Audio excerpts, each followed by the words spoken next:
Good morning बच्चों। देखो बेटा, हम लोगों ने strategy of enhancement food production में उसी को शॉर्ट में मैंने SEFP किया है, strategy for enhancement in food production में 2 दिन हम लोगों ने एनिमल ब्रीडिंग से रिलेटेड बातों को कंप्लीट कर लिया है। और उसके बाद का नेक्स्ट जो टॉपिक है वो है हमारा एपीकल्चर, यानी जिसमें हनी बी और हनी के बारे में हम लोगों को थोड़ा देखना है। उसके बाद आएगा फिशरीज। फिशरीज तक का जो पोर्शन है वो जूलॉजी का पार्ट है। इस लेसन में 2 पोर्शन है, बॉटनी का भी पार्ट है और जूलॉजी का भी पार्ट है। तो animal breeding, fisheries, apiculture, dairy farm management, poultry farm management, ये सारा एनिमल का पार्ट है। और उसके बाद में नेक्स्ट पोर्शन है हम लोगों को करना है वो है plant breeding. Plant breeding related है बॉटनी के पार्ट से। तो आज हम लोग अभी पहले स्टार्ट करने वाले हैं apiculture.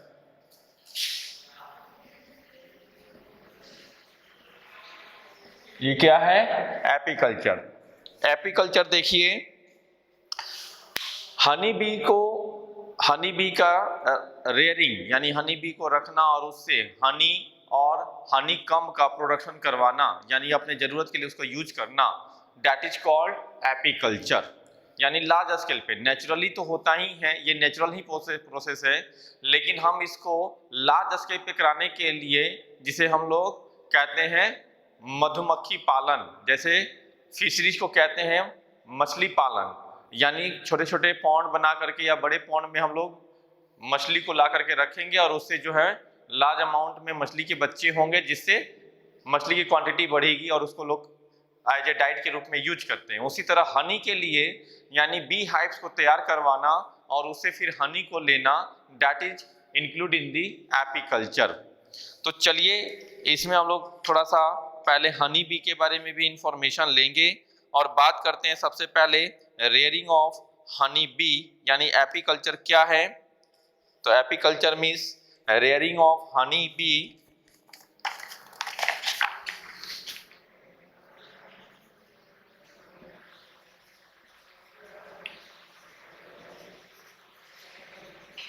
rearing of honey bee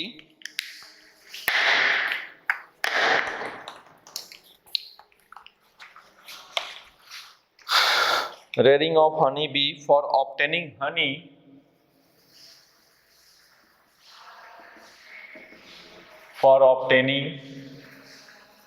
honey and bee wax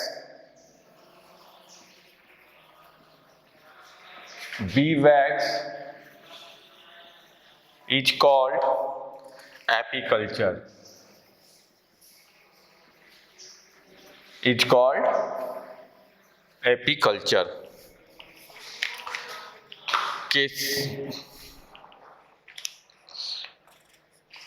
देखिए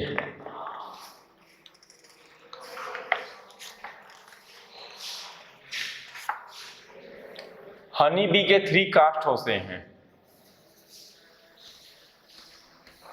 पहले एक और पॉइंट लिख लेते हैं।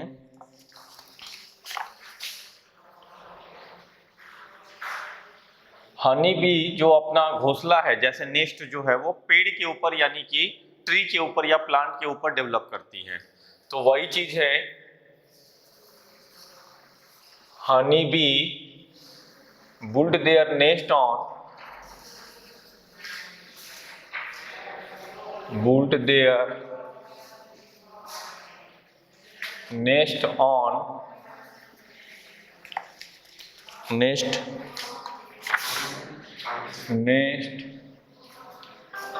comb on tree. They are highly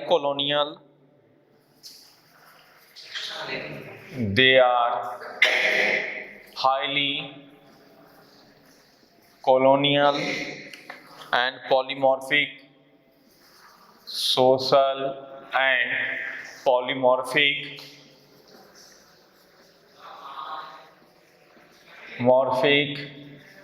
insects. They are highly colonial मतलब कॉलोनी के रूप में बहुत ज्यादा रहते हैं, सोशल हैं यानी हमारे आसपास ज्यादातर देखने को मिल जाते हैं, और पॉलीमॉर्फिक हैं यानी अपने चेंजेस के हिसाब से ये सरवाइव कर लेते हैं। तो that is the highly colonial, social and polymorphic insect हैं ये। ओके, इसके आगे की बातों को इस तरह से देखेंगे।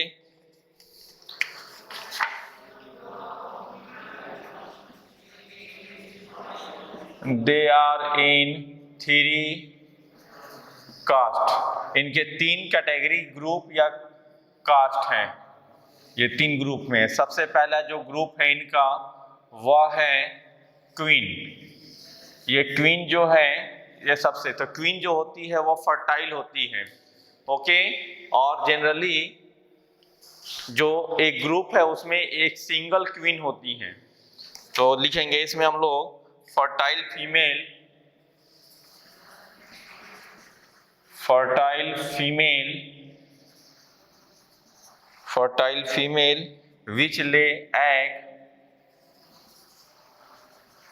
which lay egg. Normally one queen is found in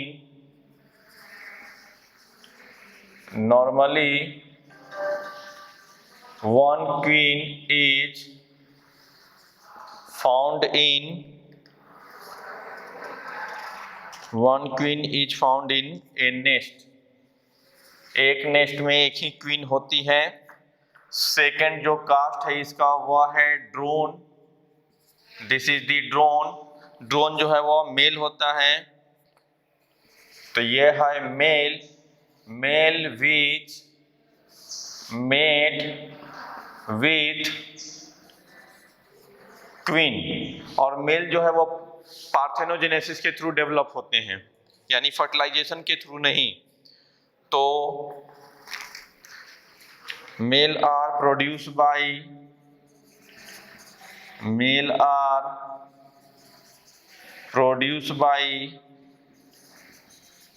parthenogenesis. और तब थर्ड ग्रुप है वर्कर का। वर्कर जो है वह इनफर्टाइल होता है, यानी sterile female and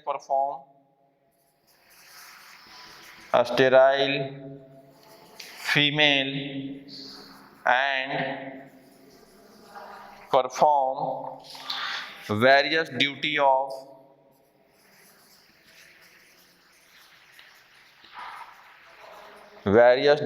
of colony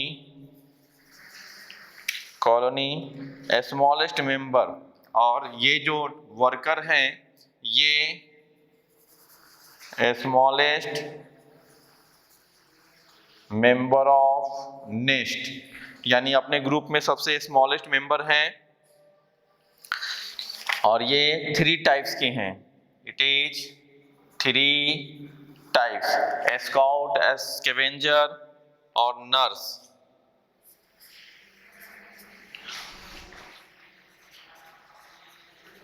scavengers, second nurse and scout, ये 3 टाइप में रहते हैं। अब सबका काम, ये जो बटा हुआ है नाम जो है स्कैवेंजर, नर्स और स्काउट, ये तीनों नाम उनके वर्क के अकॉर्डिंग बटा हुआ है, ओके। स्कैवेंजर मतलब खोजने का काम करता है, स्काउट वहां पे डांसिंग का काम करेगा। तो ये अलग अलग वर्क के हिसाब से ये 3 टाइप्स के होते हैं। कौन? तो ये वर्कर। अब देखिए इसके आगे की बातें जो हैं, अब इसको सबसे पहले फाइनलाइज कौन किया? तो एक अर्नस्ट मेयर करके हैं, और फिर प्रोफेसर कार्ल वॉन जो हैं उनको नोबेल प्राइज मिला ये आइडेंटिफाई करने के लिए कि जो वर्कर हैं वो फूड को सर्च करके कम्युनिकेट कैसे करेंगे, अपने ग्रुप वाले को कैसे बुलाएं कि हाँ यहाँ फूड है आ जाओ। तो उसके लिए वो डांस करते हैं जिसे बी डांस कहते हैं। और इस चीज को सबसे पहले डिस्क्राइब किए थे जिन्होंने, उनको नोबेल प्राइज मिला प्रोफेसर कार्ल वॉन को। और इसको सबसे पहले देखे थे यानी नोटिस किया था किसने? तो वो है अर्नस्ट मेयर ने।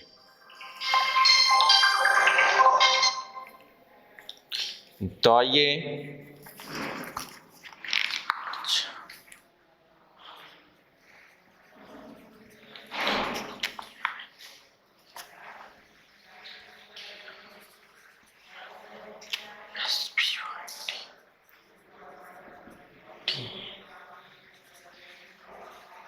Ernst Spitzer was first described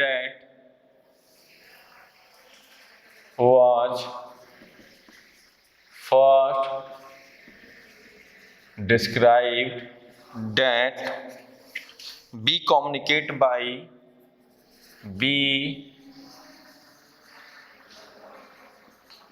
B communicate by means of definite movement, by means of definite movement, now called dances, now called तो इसी को क्या कहते हैं हम लोग, डांसेज कहते हैं, जिसके अकॉर्डिंग ये जो है वो मूव करती है। Okay,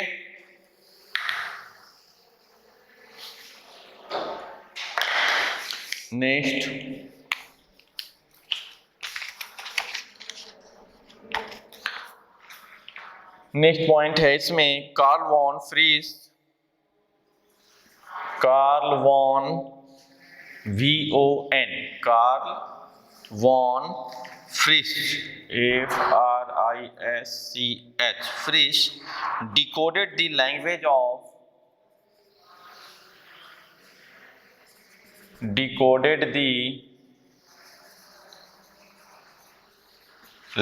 of bee dance and got Nobel Prize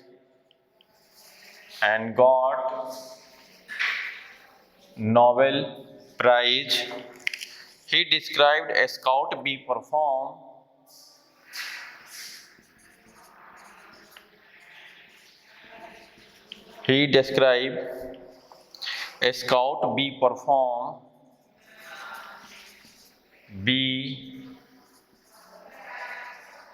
perform two types of dances, two types of dances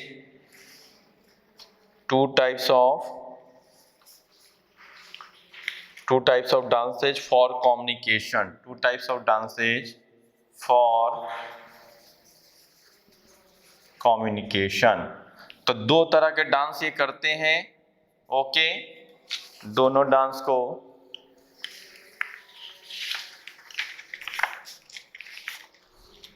एक होता है राउंड डांस फॉर जो नजदीक में फूड अगर है, आपने आसपास में फूड का सोर्स है, तो उसके लिए ये राउंड डांस करते हैं। तो ये जो डांस है for newly discovered food source,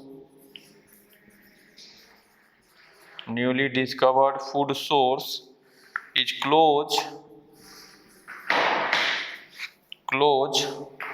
less than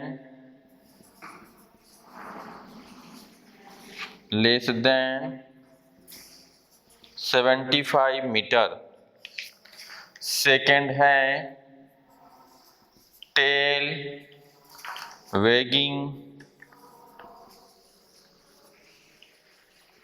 waging dance for long distance source.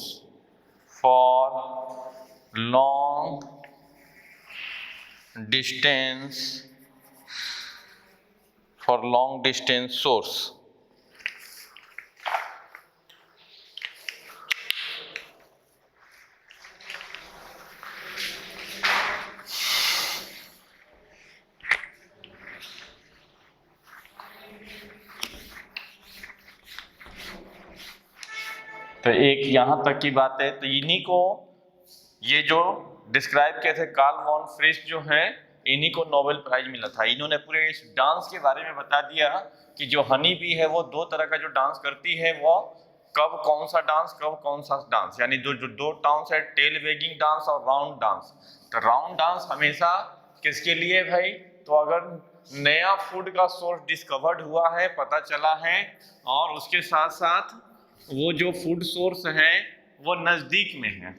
और tail wagging dance for long distance के लिए, यानी नजदीक में नहीं, कोई दूर के जगह पे है, तो उस तरह का डांस करेगी। और हनी बी के बाकी मेंबर डांस के कोड से समझ जाएंगे कि कितने दूर पर, यानी अभी अपने से इतने दूर पर फूड के सोर्स हैं।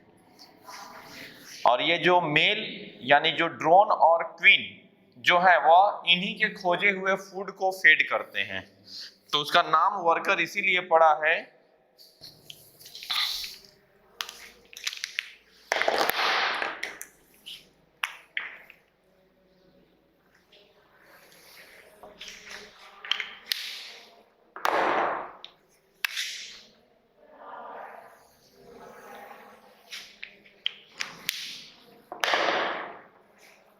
डाले थे ना इसमें।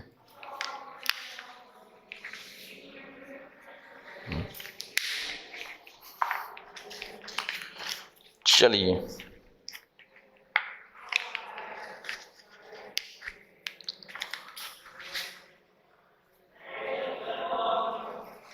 During 2 to 3 days, 2 to 3 days, all larvae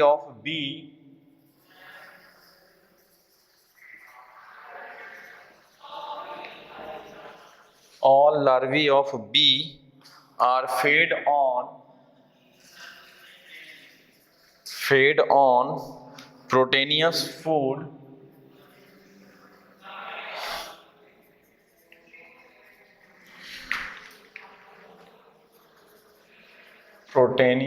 food called royal jelly।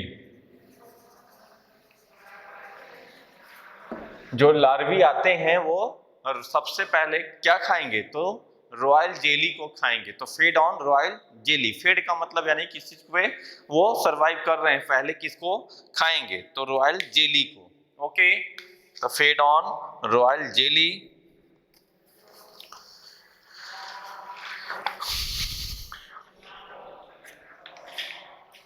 Royal jelly और बी मिल्क, और इसी को बी मिल्क कहते हैं। Secreted by hypopharyngeal gland of young worker.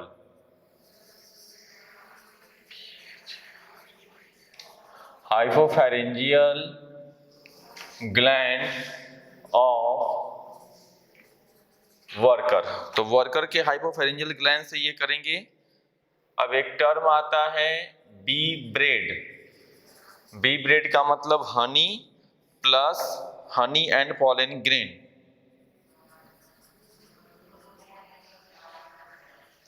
Mixture of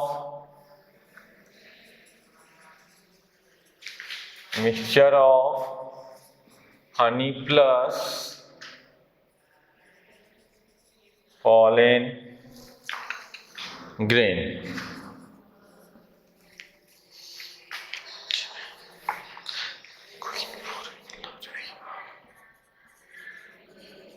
Queen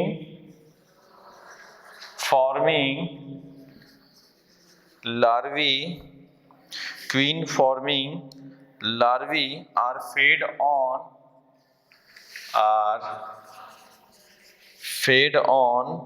royal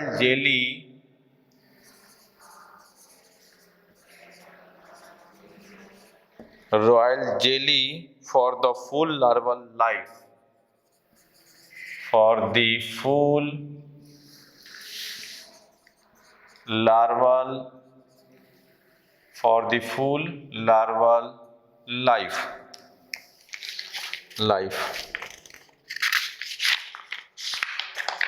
Full larval life।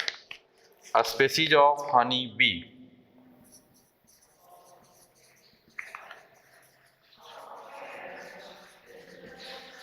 A species of honey bee।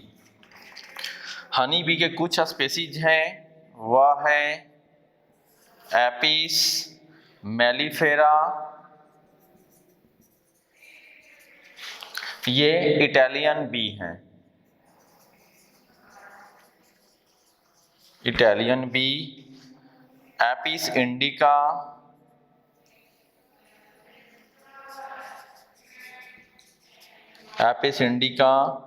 यह Indian B है।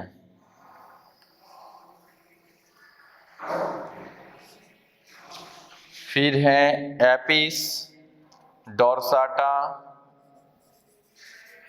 DORSATA, Apis dorsata, Apis dorsata disease, rock bee, ये नाम याद रखना है आप लोगों को।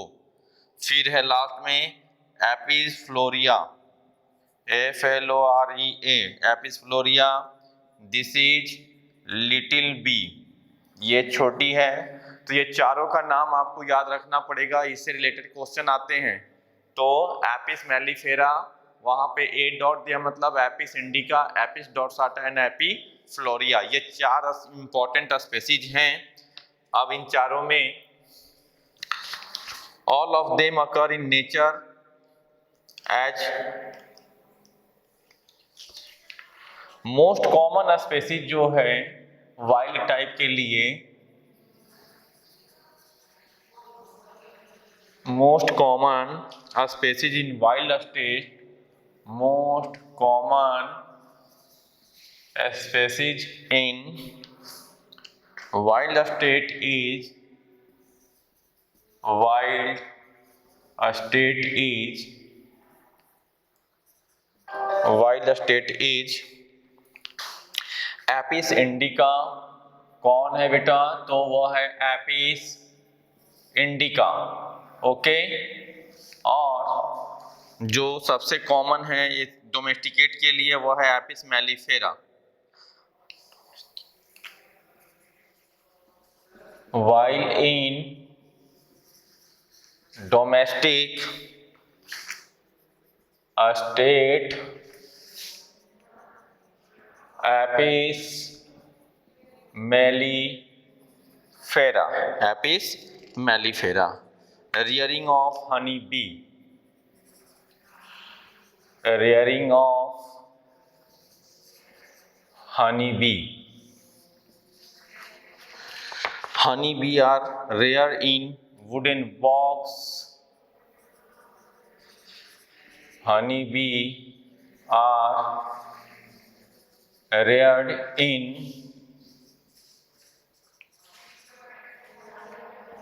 wooden box, reared in wooden box, having a large brood chamber, having a large brood chamber, large brood chamber with an opening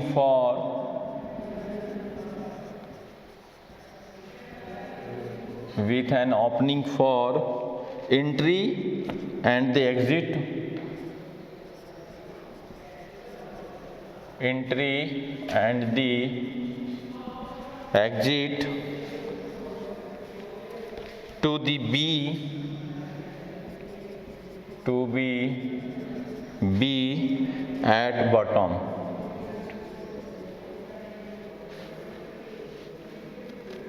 At bottom.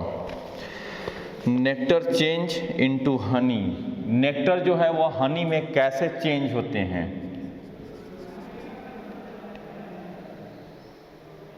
Nectar change into Honey, nectar Honey में कैसे चेंज होते हैं? तो आपको जान के हैरानी होगी कि हम जो हनी को इतना डाइट के रूप में ले लेते हैं, न्यूट्रिशियस फूड के रूप में भी लेते हैं और उसको पूजा में भी यूज कर लेते हैं हिंदू रिलीजन में। तो आपको पता होगा, जान करके हैरानी होगी कि जो हनी यूज करते हैं वो एक वोमिट किया हुआ पार्ट है। जो वर्कर होते हैं वो पॉलन ग्रेन को खाते हैं और उसमें नेक्टर होता है। नेक्टर जो है वो एक स्वीट पार्ट है जो फ्लावर से सिक्रीट होते हैं।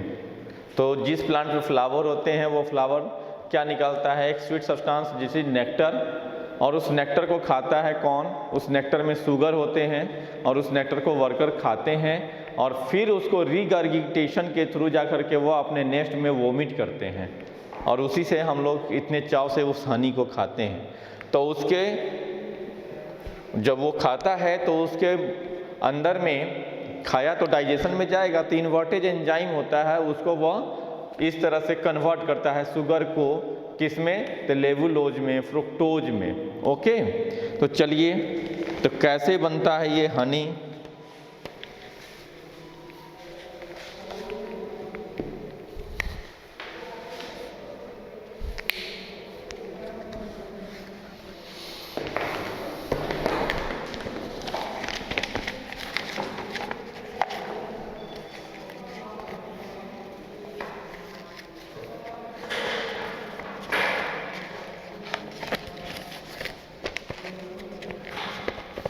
nectar secreted by flower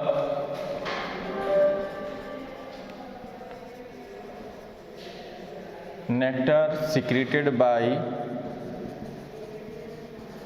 flower when bees suck the nectar when bees suck the nectar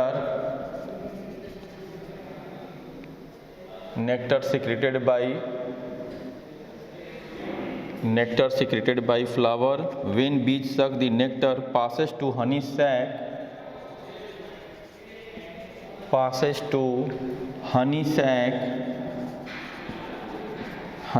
में पास होता है where it mixed with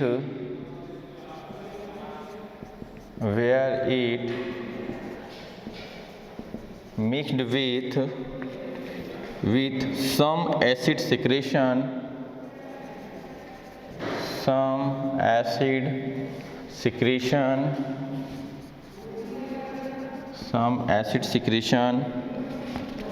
in honey sac sucrose of nectar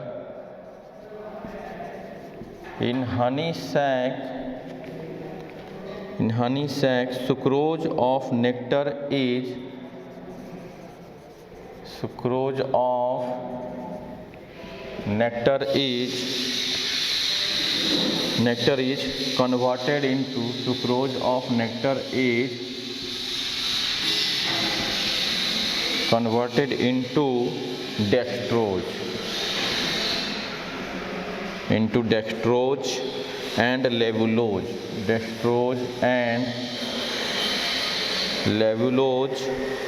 by inverted enzyme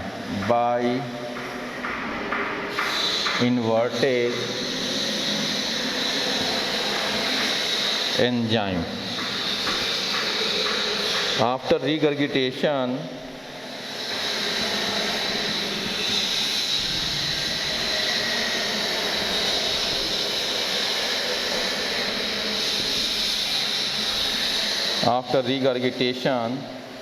the treated nectar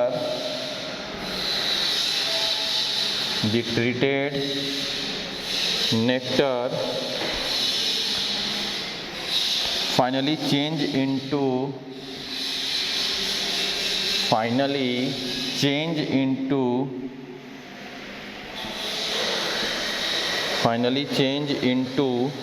honey that store in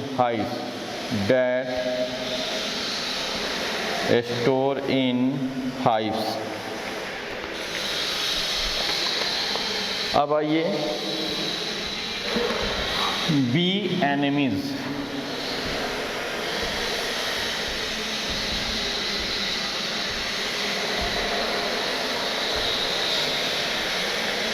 यानी बीज के दुश्मन कौन हैं जो उसको खा जाते हैं, that is the bee enemies. तो देखो यहाँ पर क्या लिखा है कि नेक्टर सिक्रेटेड बाय फ्लावर, और जब उसको बी जो है वो सक करता है तो वो पास होता है हनी सैक, उसके पास एक हनी सैक होते हैं, थैली होती है उसके माउथ के अंदर, where it mix with some acid secretion, और जहाँ मिक्स होगा एसिड सिक्रेशन से, in honey sac sucrose of nectar is convert into dextrose and levulose. तो जो सुक्रोज ऑफ नेक्टर में जो सुक्रोज है वो कन्वर्ट होता है किसमें, dextrose and levulose by invertase enzyme. और यहाँ पर देखिए लिखा है आफ्टर रीगर्गिटेशन, रीगर्गिटेशन का मतलब वोमिट किया हुआ, तो after regurgitation the treated nectar finally change into honey, जो ट्रीटेड नेक्टर है फाइनली चेंज होता है किसमें, हनी में, डेट स्टोर इन हाइव, और उसी को जो हनी कॉम्ब है यानी जो हाइव है उसमें वो स्टोर करते हैं। अब आप सोच रहे हैं स्टोर करते क्यों है, तो जो लार्वी आएगा उसको फूड के लिए यानी वो खा के बड़ा हो इसके लिए। तो आइए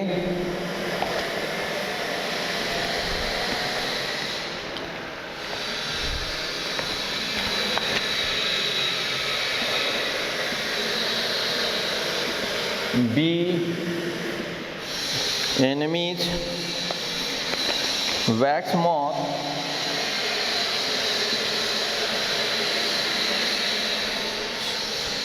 वैक्स मॉथ को बोलते हैं Galleria मेलोनेला।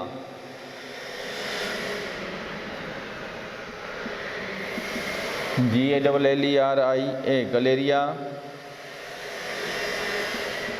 मेलोनेला,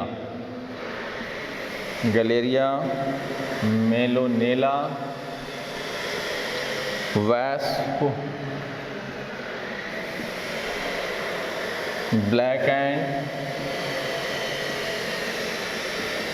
black ants bee eater and man जो है वो लास्ट एंड फाइनल एनिमी होता है, क्योंकि इसको हम लोग क्या करते हैं, हनी को और हनी कॉम्ब को लेने के लिए कहीं ना कहीं इसको मार देते हैं। और दूसरा हमें ये डर लगा रहता है अगर हनी बी है कहीं पर तो वो हमें काटेगी तो हमें स्वेलिंग होगा, इस वजह से भी उसको हम लोग मार देते हैं। तो ये सारे, तो man is the last and final enemies.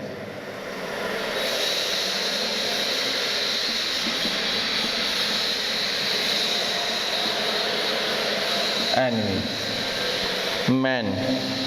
अब कुछ बी डिजीज होते हैं, बी डिजीज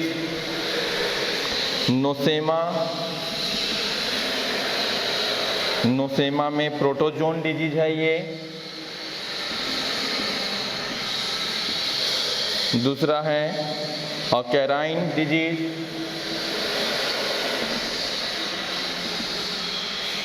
ऑकेराइन डिजीज जो है वो पैरासिटिक माइट है, पैरासिटिक माइट से होता है। अब इकोनॉमिक इम्पोर्टेंस,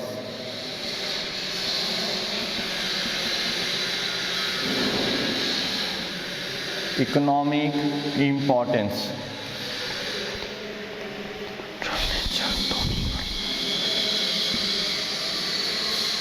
इकोनॉमिक इम्पोर्टेंस में हमें सबसे पहले क्या मिलता है, हनी। और हनी क्या है, तो हनी जो है वो neutral natural tonic for human body, neutral natural tonic for human body. Composition क्या है, कंपोजिशन में as minerals,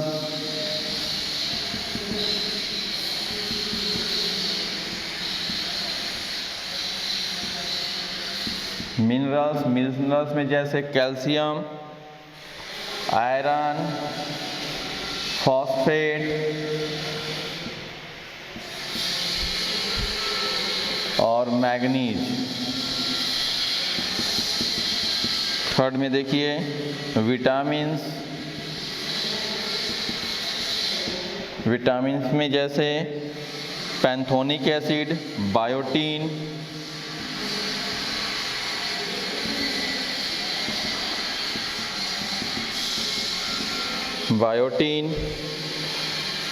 pyridoxine,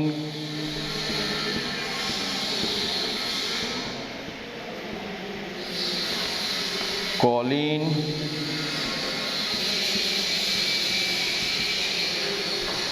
ascorbic acid, thymine,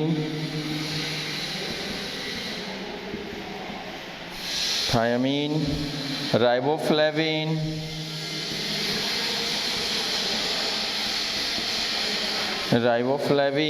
and niacin. फिर उसके बाद शुगर में लेबुलोज, डेक्सट्रोज,